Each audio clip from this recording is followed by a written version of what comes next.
All right, here I am tucked into the corner of the dining room here, but when I look back, I have Megan just kind of, fingers just barely touching in this little opening in the wall right here. And originally I had her hands pushed too far through. Go ahead and push them through again, Megan, right there. And this would be a big no-no. And the big no-no is, let me do it again. A big no-no is I'm cutting off her fingers. So, and the reason I have to go this way so far is because when I come out this way, I can see that window back that we had before in the dining room. So I'm moving as much to my left as I can so I don't really see any light coming through here. Then I'm going to ask her, she did. She slid her fingers back just a bit so I can see the tip of the fingers. I do like how she's kind of straddling her arms up and then out to the chair. I think it just makes a really pretty view.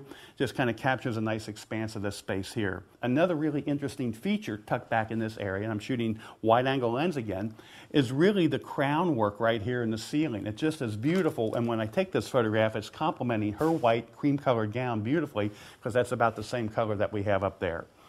Now again, lighting-wise, I have Erin right here to my right, and again, instead of playing around with umbrellas and maybe banging into chandeliers, I'm just letting her take the flash, bang it off of that wall. It's going to come back. Yes, the flashes, or the wall is this kind of a, I don't want to say a mustard color, but kind of a yellow color and so forth. I really don't care what the light looks like. When I look at it here in my viewfinder, it just looks really, really pretty. So I'm not going to deal with it right now or worry about it in Lightroom, and I don't think it's going to take much of an adjustment anyway.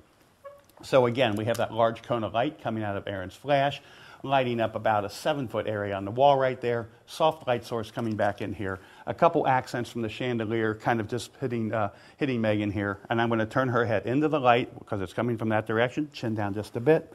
I'm going to get pretty high here so I can keep my lines parallel with my wide-angle lens. I'm going to ask Megan to just relax her left elbow just a bit, perfect.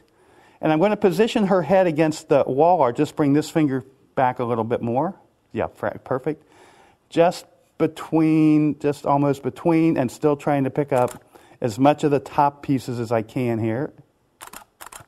Taking several images. Why? Because I'm working at a fairly slow shutter speed, somewhere around a 1/15 of a second. And although I get the benefit of using wide-angle lenses, which let me get by with slower shutter speeds because, you know, they're wide-angle. If there is a little motion, it's kind of camouflaged with the wide-angle lens here. But anyway, just because it works that way. But anyway, when I look at the image, I think there are some great angles. The angles of her arms up to her face, back down to the chair. We got the rectangles behind her. We have even the lines kind of converging with those pieces of wall decor in the back. We got some diagonals there, and we have some other interesting diagonals in the ceiling. So I think it's really a pretty photograph. But having got that, I learned a long time ago from another photographer that once he got something going, he said, explore the pose. So let's go ahead and explore this pose in this location just a little bit more. What's it look like horizontal? Maybe just give that a try here quick. Good. Anyway, I think we got some pretty stuff right here.